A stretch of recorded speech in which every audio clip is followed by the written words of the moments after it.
you're looking to dive into topics on how to live a happier, healthier, more fit, and long lifespan, then you've come to the right podcast. Living the Dream with me, Coach Damian Evans. Together, we will explore the topics on all things health, fitness, and wellness. Together, we will be lifelong learners on this journey to living the ultimate dream.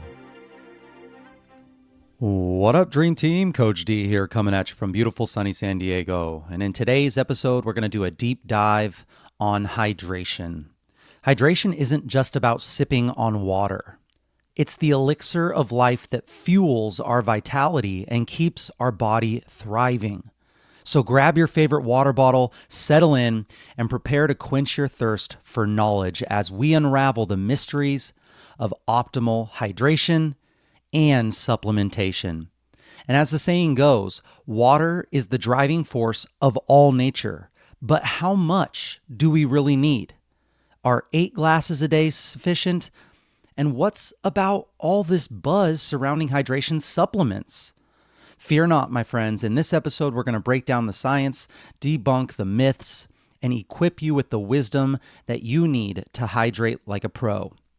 But before we get to the topic of the day, I want to start by thanking the sponsors of this podcast. This podcast is brought to you by an amazing group that I'm so grateful to be a part of called The Accountability Club. In my experience, very rarely do weight loss challenges or competitions work. I found it way more important to focus on lifestyle, behaviors, and habits.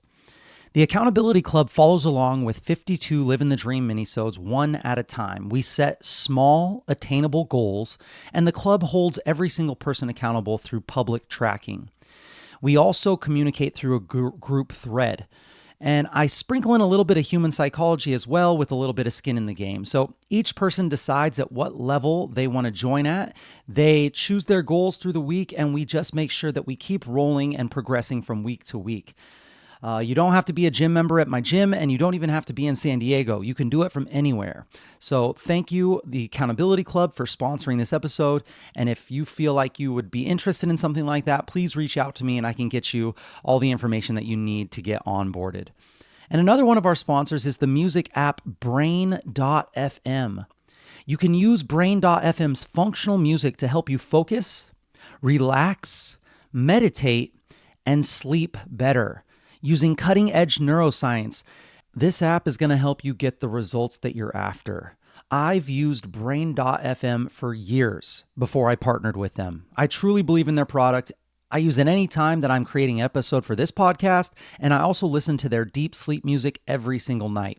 My Oura Ring tracks my sleep data, and the difference is noticeable. So download the app on your app store and use the discount code CoachDamian_SD to try the app for a free month and a discount off of your first month if you decide to continue on with your subscription. And this week's 5-star review comes from Face Swap W, titled Really Helpful. Face Swap W says, this podcast is incredibly helpful. It gives you the knowledge plus actionable steps that are doable. The podcast concisely explains topics relevant to general health, to weight loss, sleep, etc., so that we don't need to read multiple books and we get the benefit of Coach Damian's knowledge and expertise. Also, definitely check out the minisodes. This is where he is giving us actionable tips that we can use to improve our nutrition, physical activity, and mental health through actionable tasks/tips for the week. I have listened to many health podcasts through the years, but this one has helped me and motivated me the most. Do yourself a favor and listen to Coach Damian. He's the best. No, you're the best. Thank you so much for that amazing review. I'm sending you a huge virtual hug for your support and kind words. That's amazing. I'm so grateful to be doing this with you. And yes, if you haven't checked out the minisodes, there are 52 of them, one a week for a full year. Right now, our Accountability Club is on week 34. You can start all the way back at 1 and really see some great lifestyle changes happen, or you can join in with us on our current week. And if anyone else would do me a favor, if you haven't already while you're listening to this episode, if you haven't subscribed yet, please take a second to subscribe to this podcast, which will allow you to get notifications anytime we release an episode, but it also shows more people that this podcast is worth a listen. It's a great non-cost way to support Then you can also scroll down and leave me a 5-star review if you feel that we've earned it here. I read every single one, and I'll read your review on one of the next episodes. And we really appreciate and love all the feedback and support. Thank you so much. And now on to the topic of the day. Let's uncork the bottle of knowledge and drink deep from the well of hydration wisdom.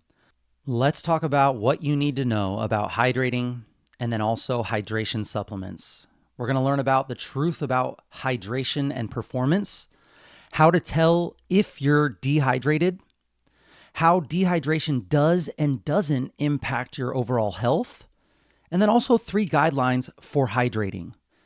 Michael Easter, author of The Comfort Crisis, he also is coming out with a new book called The Scarcity Brain that I'm super excited about.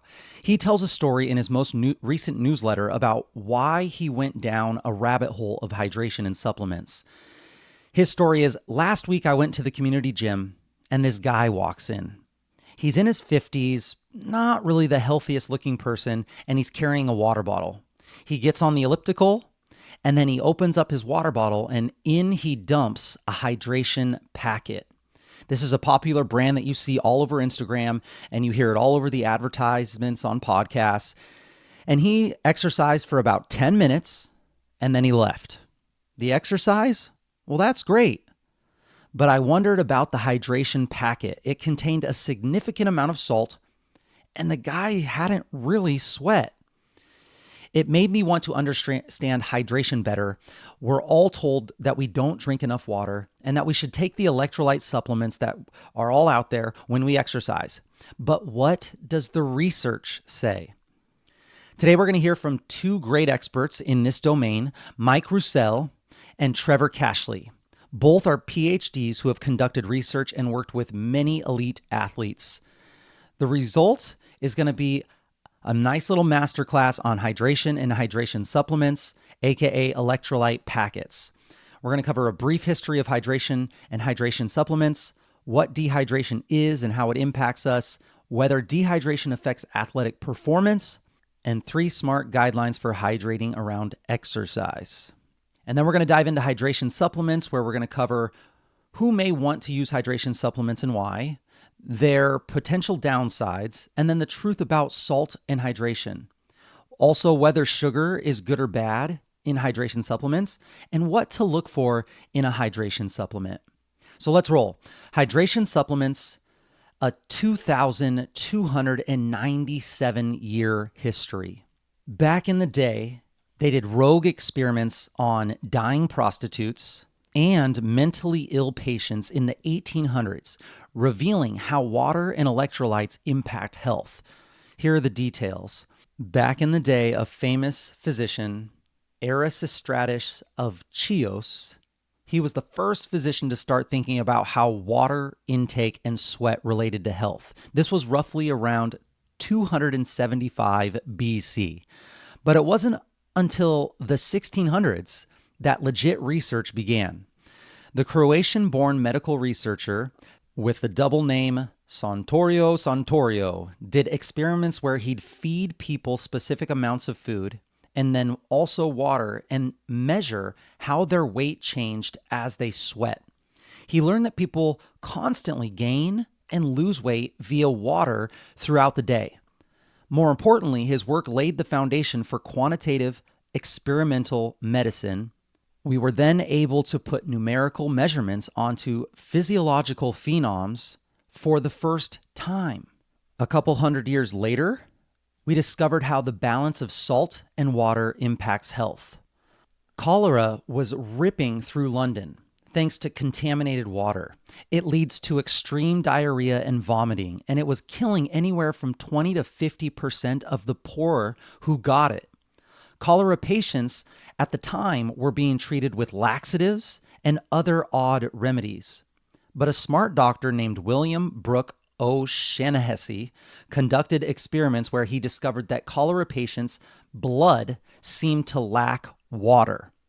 He deducted that cholera's high death rate was related to a lack of water and electrolytes within the water. Laxatives were only leading people to lose more water. Many cholera patients who were sick, they couldn't even take a drink. So this doctor, against recommendations from the medical establishment, started running experiments. He injected patients with a solution of clean water and salt, the first IV. As the physician and historian Lawrence Finberg noted, this doctor chose only the most severely ill patients. Many of them were prostitutes or derelicts because death was to be expected, and so professional criticism from his peers, therefore, would be unlikely if he failed. This saved so many patients, and the field of research in hydration, the balance of water and electrolytes, and how it relates to your health status, it was born. What is dehydration and how does it impact us? Well, dehydration generally begins when we lose 2% or more of body weight in water. 2% or more of our body weight in water. But there isn't just one type of dehydration. All forms can cause problems. Generally, dehydration happens when the water you lose exceeds the water that you drink. Issues can start when you lose 2% or more of your body weight in liquid. So for example, if you weigh 150 pounds, that would be 3 pounds of water or 48 ounces of water. There are a few ways to get dehydrated. You can have isotonic dehydration, which occurs when you lose water and sodium together. It happens most commonly through sweating and issues like vomiting or diarrhea, isotonic. Next, you could have hypertonic dehydration, which occurs when the water that you lose exceeds the sodium that you lose. And this may happen through fever, heavy breathing, or diabetes, hypertonic dehydration. And then you can have hypotonic dehydration, which is when you don't have enough salt, hypotonic dehydration. And that happens mostly because of diuretics. Here are some of the problems that you may experience when you have dehydration. Fatigue, impaired cognitive function, like the poor focus or coordination or executive function is impaired. Dizziness, heat exhaustion, like if you're exercising or working out outside and not drinking enough. And then at worst, complications can be as bad as heat stroke, kidney issues, seizures, and low blood volume shock. Eventually, maybe even death. Obviously, all of those problems ratchet up as you become more dehydrated. Is dehydration a problem? Well, popular articles say that 75% of Americans are dehydrated, 3 out of every 4. But the number is actually probably a little bit lower. It's primarily special populations who get dehydrated. The NIH, the National Institute of Health, notes that dehydration isn't common in adults with no medical problems and easy access to water. So you probably don't have to worry about dehydration unless you're a serious endurance athlete, you're a manual labor worker in the heat, or you're an older person with mobility problems and conditions like diabetes. Or maybe you're living somewhere where you don't have access to clean water, and that's probably not many of us listening to this episode. For example, anywhere from 17 to 28% of elderly people are dehydrated. So like 1 out of every 4. They're 20 to 30% more likely to become dehydrated for several reasons. For example, they're not as able to get up to get the glass of water that they need. Or maybe that their thirst mechanism, it just becomes dysregulated and they can't really tell anymore if they're thirsty or not. Or they often have diabetes or other conditions that lead to dehydration. Construction workers and manual laborers who work outdoors in the summer are another population that is going to be at risk for dehydration. As are children in developing countries that don't have access to clean water. This is the biggest problem. Dehydration due to diarrhea kills roughly 500,000 children under 5 in the developing world each year. Whoa, 500,000 children under 5 in developing world countries each year. And this is why one of the experts that we talked to in this episode, Roussell, he pointed out that clinical grade rehydration supplements are considered potentially the most important medical advancement of the 20th century. They're estimated to save 1 million lives each year. But we can probably do better. Does dehydration impact exercise performance? You'll be fine for most of your workouts as long as you start exercising while hydrated. You've likely read that any water losses while you exercise will tank your performance. And so the implication is that you need to pound water as you run or as you ruck or as you exercise. For example, in 2007, the American College of Sports Medicine, the ACSM, released a position stating dehydration of more than 2% of your body weight degrades aerobic exercise performance in temperature, warm, hot environments. And the greater level of dehydration will further degrade aerobic exercise performance. But researchers in Canada reviewed all the literature that came to a slightly different conclusion when they read this research. Many of those dehydration studies that the ACSM cited were conducted in labs and didn't replicate real-world conditions. The experiments were shown to be unreliable. So the researchers looked at two different types of data on how hydration impacts performance. One, studies that replicated real-world racing conditions, and two, hydration data from actual races. The surprising result: none of these studies demonstrate that exercise-induced body weight loss impairs exercise endurance performance. None.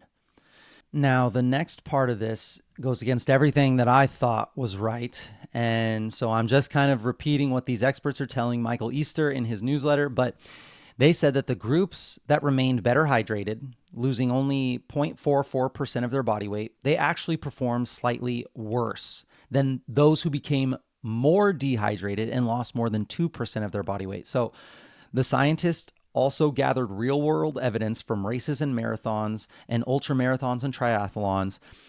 Generally, the results found that people who lost more water performed better. They found a significant linear relationship between the degree of body weight loss and race finish time, such that those with the greatest body weight loss had the best racing times. They gave some examples. One marathon winner in England lost 6.9% of his body weight. Remember, 2% is dehydration. He lost 6.9, over 3 times that much. The 3 runners to finish behind him lost an average of 5.8, a little bit less. The winner of the 2009 Dubai Marathon completed the race with a body weight loss of 9.8%. 9.8. This doesn't suggest dehydrating yourself is going to help you perform better or it's going to be a performance booster, but rather it suggests that you can still be successful if you lose more than 2% of your body weight in water during an athletic event. The takeaway for the average person is, unless the conditions are brutally hot, you'll be fine if you drink water before your average workout lasting 90 minutes or less. For longer efforts, bring your water, of course. But as Roussell says, a common pitfall is to wait until you're thirsty to drink and then you chug. Don't do this. Chugging can lead to increased urination. Instead, aim to drink small, frequent amounts throughout your entire event, even if you don't feel thirsty. The sip strategy not only helps keep you better hydrated throughout the entire event, it will also help ensure that your body absorbs and effectively uses the hydration that you're providing it. The importance of electrolytes. Electrolytes are obviously important, but you probably don't have to supplement them for most of your workouts. Electrolytes like sodium, potassium, magnesium, these are critical for your body to function, particularly your muscles and your neurons. But we also lose these as we sweat. Hence the shelves of nutrition and outdoor stores that are packed with electrolyte supplements. The idea being that adding them back as you train will help to maintain your performance. But these likely won't matter for most of your workouts, even up to a couple of hours, especially if those workouts are indoors and not in the brutal heat. For example, here's Alex Hutchinson's, who's a doctor who wrote the book Endure, which is a great book. He arguably is the smartest mind on the science of endurance. He said, to be honest, I've never seen convincing evidence that taking in electrolytes during exercise makes much difference. Sure, you need to replenish them eventually, but you'll get plenty of electrolytes with your next meal. During exercise, the most commonly cited danger of electrolyte depletion is muscle cramping, though the exact cause of muscle cramping actually remains hotly disputed. And that doesn't mean that they're useless, not at all. It just means that they're probably useful under certain circumstances and conditions and for more intense workouts. Hutchinson thinks that they're probably helpful if you've been exercising for several hours and have lost a lot of sweat. What you should do: drink before you exercise and drink to thirst. Considering some of the surprising data on dehydration and performance, the Canadian scientists wrote, although the previous facts indicate that an aggressive defense of body weight during prolonged exercise is clearly not a prerequisite for the achievement of remarkable performance, they should not be taken to suggest that attention should not be paid to hydration during exercise. They offered up 3 pieces of advice here. Step 1, drink enough before you exercise. When Michael Easter spoke to Roussell, he referred him to research suggesting that 50% of athletes, half, start mildly dehydrated when they start a workout. This is a bad look. So step 1 is don't go into your workout or your event underhydrated. So if you have a big event or workout coming up, he recommends that you start to hydrate in the 24 hours leading up to it. So don't pound a bunch of water during your warm-up. And let your pee guide you. Aim for a light straw color in your urine as a simple gauge of hydration status. If you're peeing what appears to be the same fluid in highlighter markers, you probably need more water. Step 2, drink according to thirst, no more, no less. That recommendation is quoted directly from the Canadian researchers. 8 glasses of water throughout the day is a clear recommendation, and it's not necessarily bad advice, but there's a lot of variation between people. For example, it seems rather obvious that 8 glasses of water might be overdoing it for a sedentary 100-pound person and underdoing it for a highly active 250-pound person. If you just drink when you're thirsty and you keep that pee the straw color that you're looking for, you'll be fine.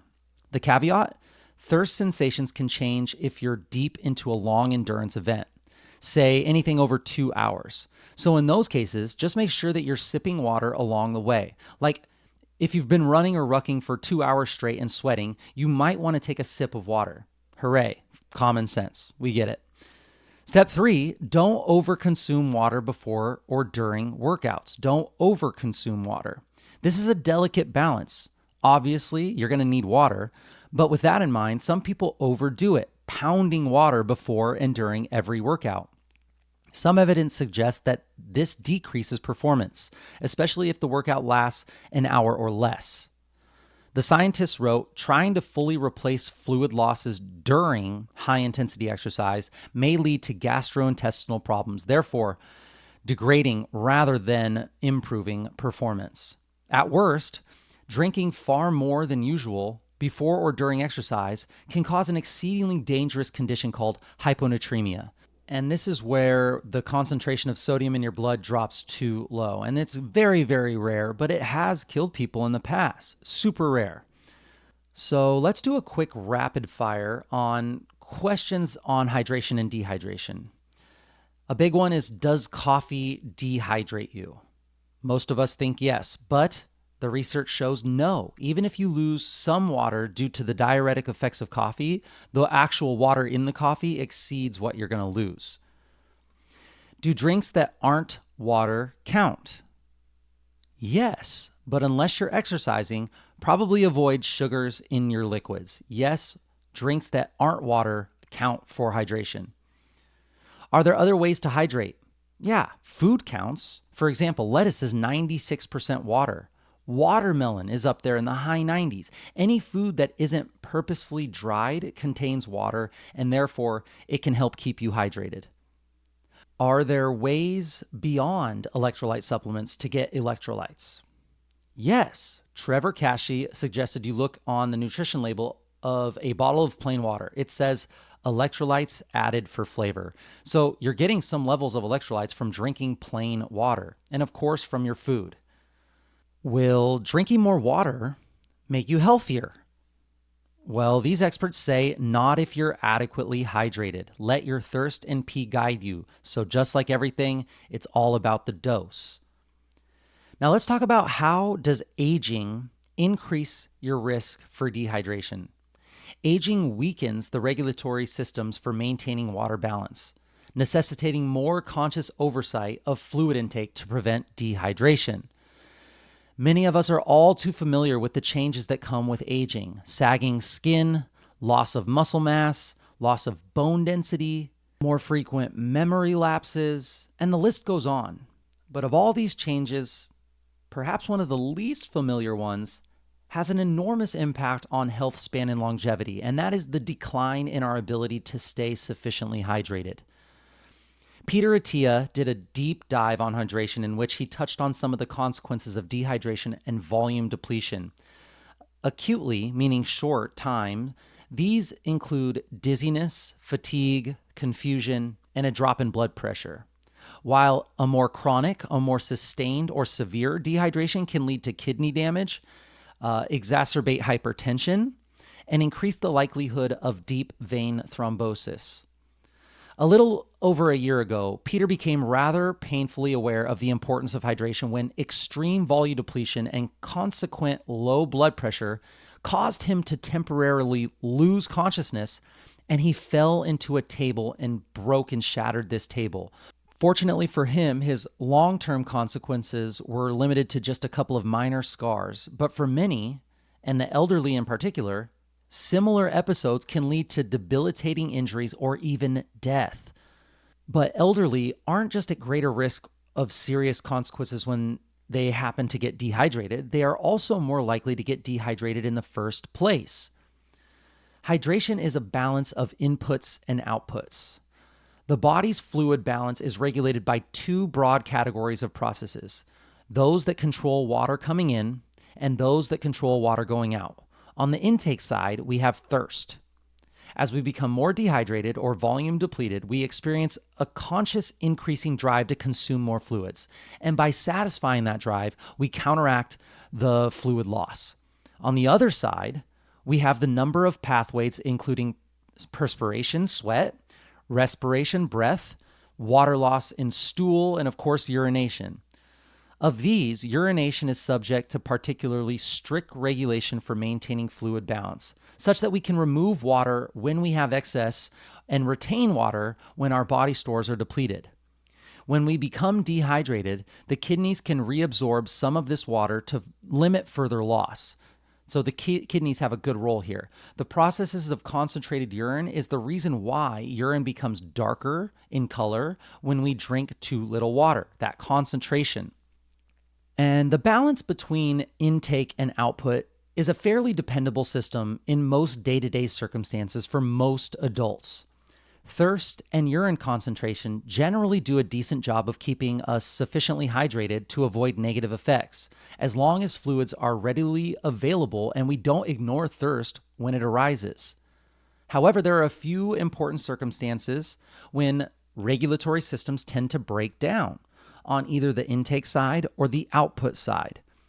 When we lose large quantities of fluid very quickly, for instance, in a hot and dry environment during prolonged exercise or exertion, or in Peter Attia's case, by donating blood, perceived thirst and voluntary drinking frequently fail to compensate adequately for the deficit or the loss. Consumption of alcohol, on the other hand, impairs our ability to concentrate urine, resulting in dehydration through excessive water excretion. But another risk factor, one that we can't avoid so easily, catches us coming and going, compromising both intake and output regulation, and that is our advanced age. As we grow older, our body's ability to manage fluids becomes a bit less efficient. This means we might not feel as thirsty even when we should be drinking water. A study from 1984 looked at this and found that older folks between 67 and 75 didn't feel as thirsty when they didn't drink water compared to younger people who were aged 20 to 31.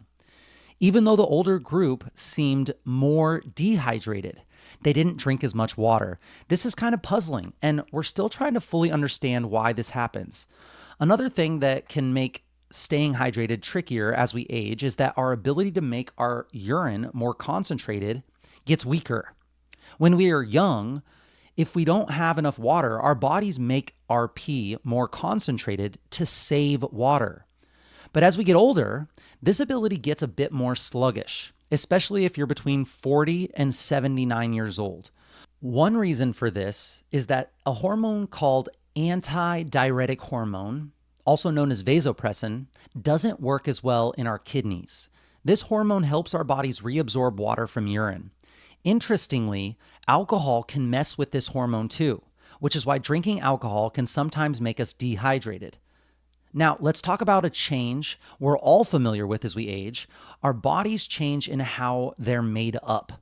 We tend to have less muscle and more fat. Muscles have a lot of water in them, much more than fat does. So when we lose muscle and gain fat, total body water is going to go down. This means that even a small shortage of water can make a big difference and cause dehydration. Not only that, but having less muscle mass can also make it harder for us to go and get water when we're thirsty. Imagine needing a glass of water, but finding it tough to walk to the kitchen. That's where having less muscle can play a role. In that case, it might make it a little bit harder to do everyday tasks, and that includes getting up to get a drink of water when we need it. But don't worry, there are things that we can do to stay hydrated and healthy as we age. First off, we can be more mindful about drinking enough fluids. When we're young, our bodies do a good job of telling us when to drink. But when we get older, we might need to pay a little bit more attention. Even though we can't control everything about our urine concentration, we can make an effort to drink enough water and spread it out throughout the day. Another way to help ourselves is by keeping our muscles strong. Having more muscle means having more total body water. So even a small water shortage might not affect us as much if we have more muscle. And if we do feel a bit lightheaded, having stronger muscle can help keep our balance and avoid accidents and can protect us if we do fall. So as we get older, let's remember to drink up and stay active to keep ourselves feeling good and hydrated. Now let's move into everything that you need to know about hydration supplements. You're going to learn when to use electrolyte supplements, their potential downsides, the truth about salt in hydration, and when sugar is good or bad in hydration supplements. Who may want to use hydration supplements?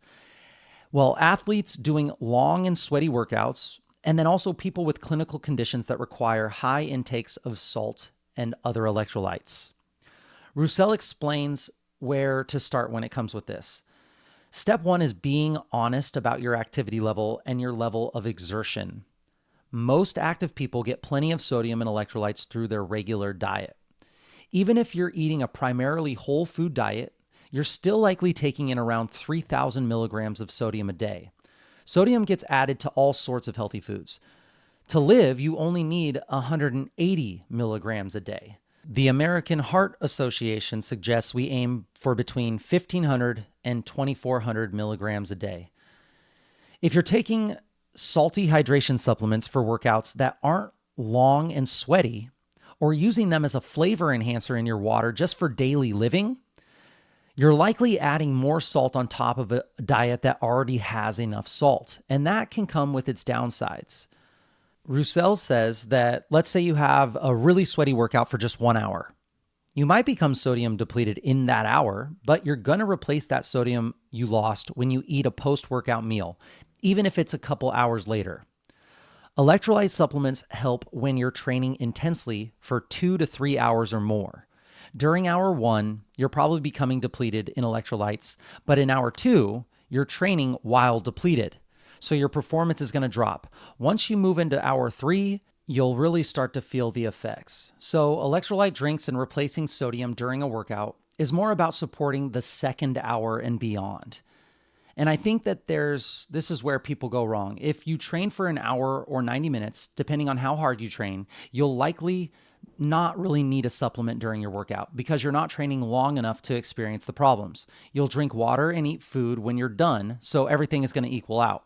He gives an example here where his son plays lacrosse and had a recent tournament in 85-degree weather. He was playing multiple hour-long games in one day.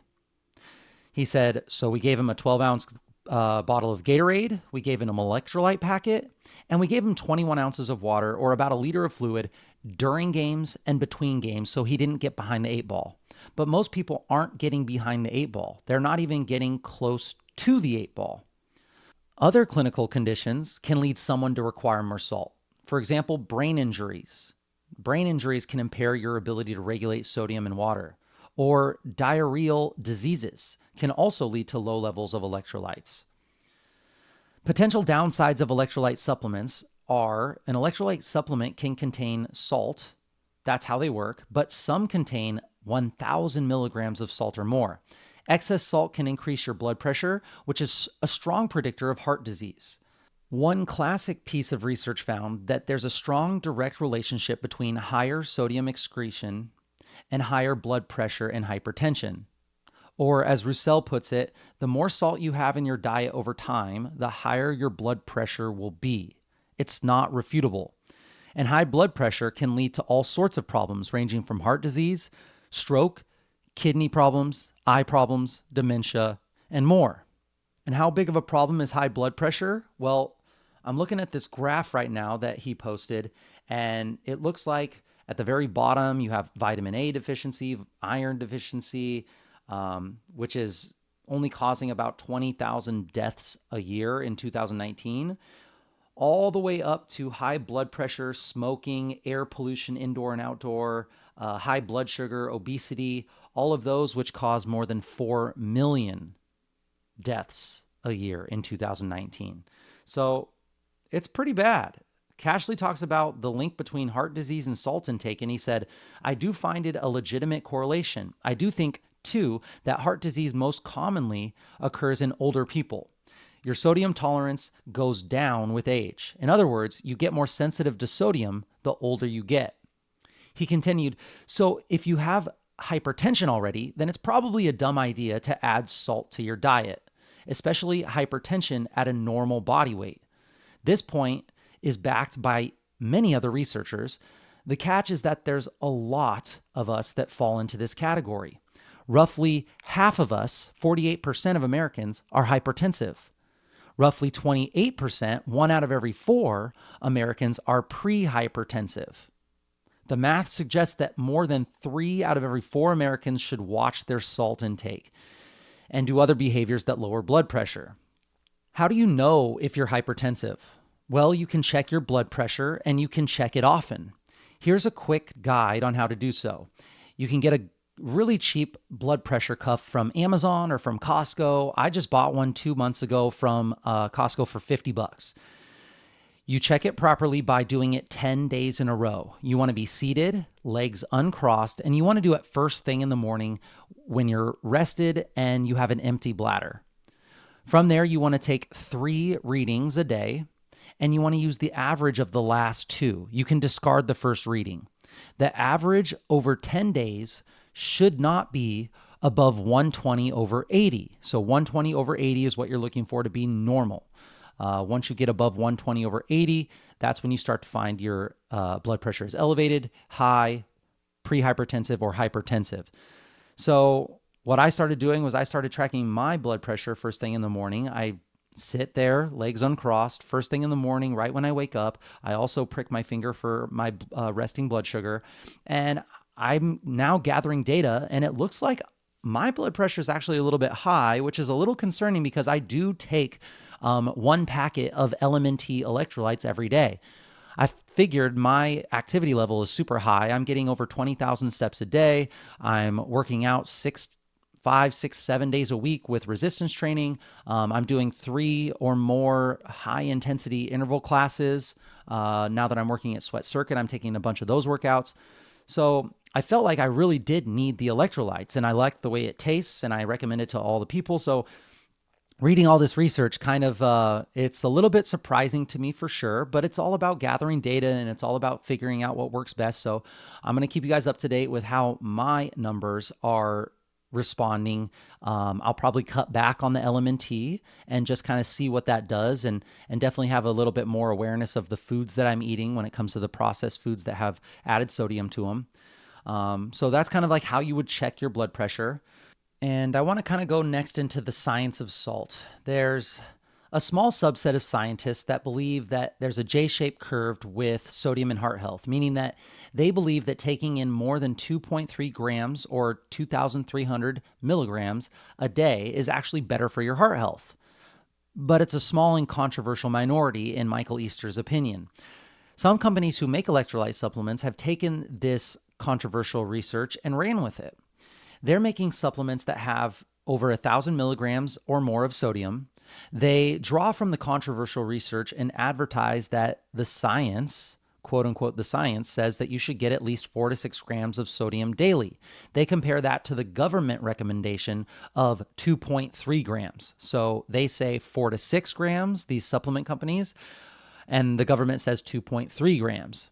But in a review in Nature, pointed out that those studies suggest that we need more salt. The larger problem is the implication of when you say science says versus government recommendation, it's that the supplement companies is using science while the government is just making stuff up. But I'll include a link to a 56-page governmental sodium report with 62 scientific references in the description of this episode, along with a 600-page consensus scientific report on sodium and potassium from the National Academics of Science, which governments of the United States and Canada use to develop their sodium guidelines.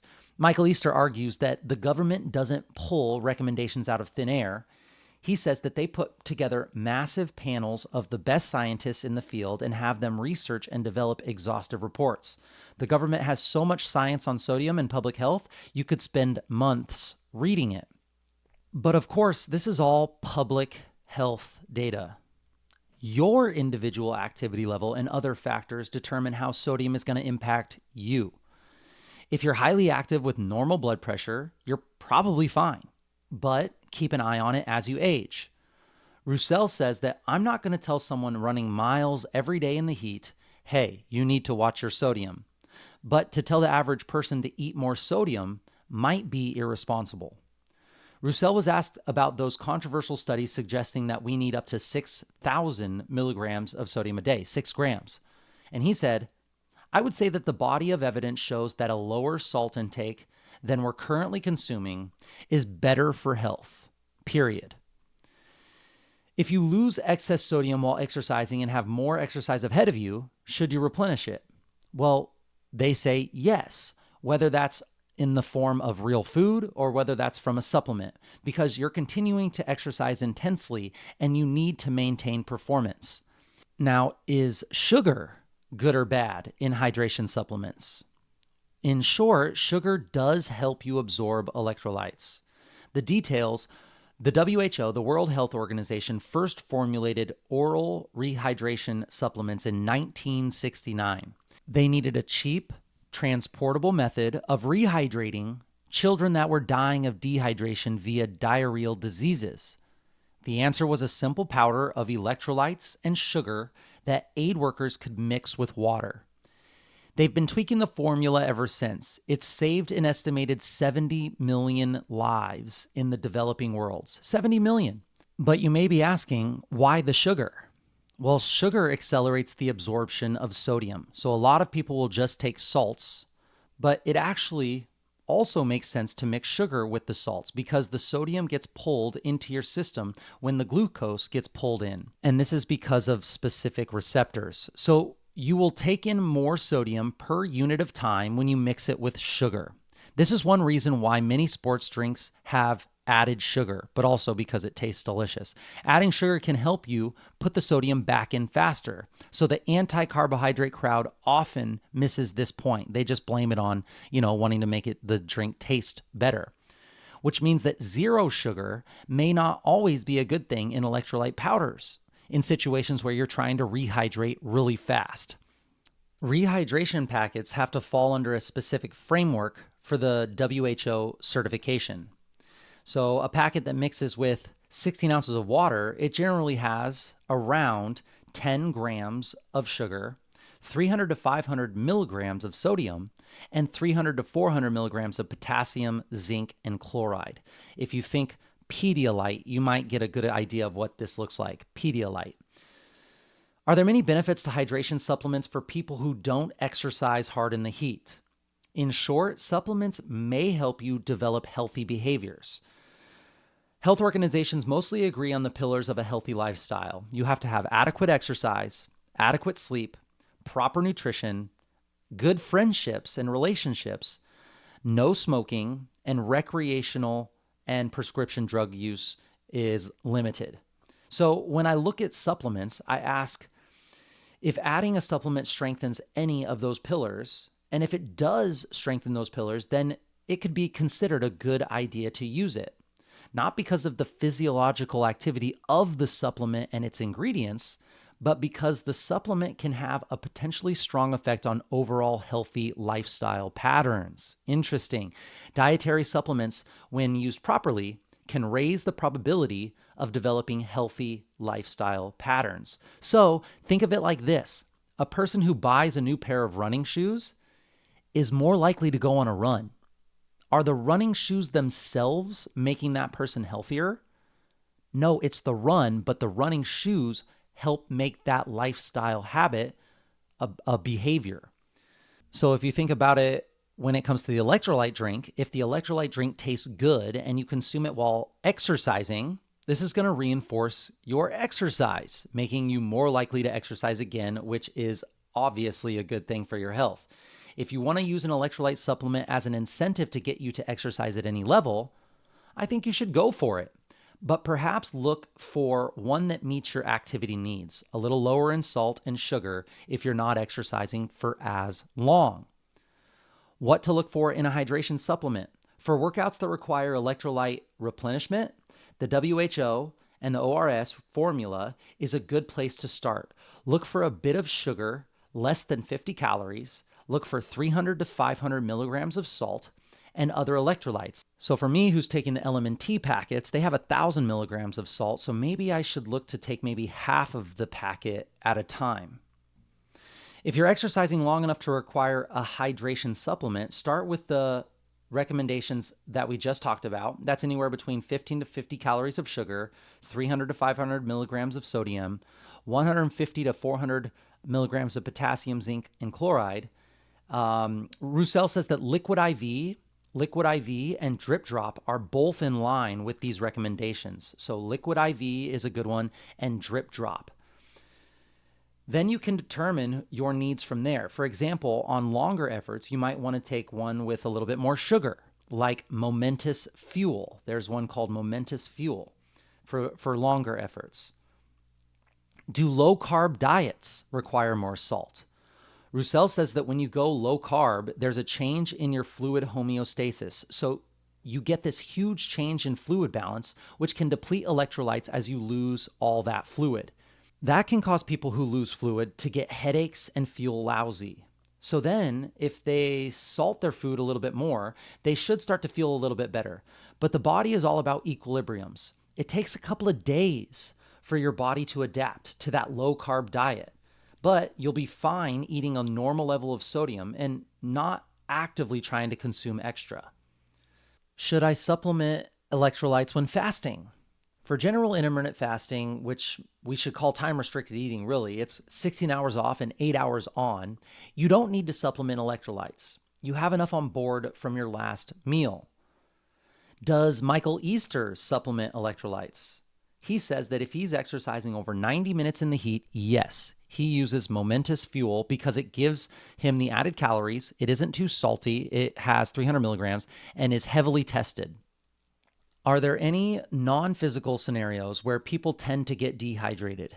Yes, sickness, taking certain medications, air travel for long periods of time, and being at high altitude all can cause you to get dehydrated for non-physical scenarios. Sickness, taking certain medications, long air travel, and being at altitude at a high altitude for a long period of time. And I know that there's a ton of other questions that we could really go into when it comes to hydration, but I think we're going to leave it at that for now, my fellow seekers of optimal hydration. This hopefully was a little bit of a masterclass that left you feeling empowered and enlightened on how to hydrate better. As we bring this episode to a close, let's recap some of the pearls of wisdom that we've uncovered. First off, it's about knowing your body. Just like a symphony, your hydration needs are unique and harmoniously orchestrated by factors like age and activity level, and your environmental temperatures and humidity levels. You have to tune into your body's signals and adapt your hydration regimen accordingly. Age with graceful hydration. Remember that the foundation of youth isn't a magical spring. It's the steady flow of water that nourishes your cells, your muscles, and keeps your skin glowing. Embrace the years with hydrated grace. And your activity level is going to be a huge indicator of how much you drink. Whether you're a weekend warrior or a daily gym enthusiast, your activity level is the tempo that dictates your hydration rhythm. Sync up your water intake to keep your performance soaring. Supplement with care. While I may have been over supplementing with a little bit of what I've been doing, and the allure of hydration supplements is definitely undeniable, you got to tread wisely. Seek evidence-based options and consult with your healthcare provider to find the right fit for your hydration needs based on exactly where you're at, your blood pressure, your hydration level, all those things. You are an individual, and as such, you should treat your supplementation. As we venture forth on our journey, armed with this newfound hydration insight, remember that every sip that you take is a step toward a healthier, more vibrant you. Stay curious, stay hydrated, and keep nourishing your roots, and may your life be as abundant as the water that sustains it. Cheers to a hydrated, vibrant life. And that's it, my friends, for this week's episode. Each week, we're going to focus on sharing information that will help you with your health, fitness, and wellness journey. Share the knowledge that you gained today with your friends and family and hold each other accountable. If you enjoyed this content, it would help a ton if you could post on your social media stories a screenshot of this episode with one takeaway that you learned, and then make sure that you tag me and share your journey. You can tag me at livingthedream_podcast or at coachdamian_SD, and let us know how this episode benefited you. Let us know what we missed. Let us know what we got wrong. Let us know what we left out, and tell us how you stay hydrated. And let us know what strategies you use to make sure that you have the optimal hydration level.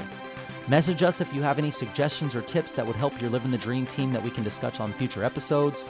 I will be right here with you, working on making us stronger, happier, and healthier humans. Until next time, friends, keep living the dream.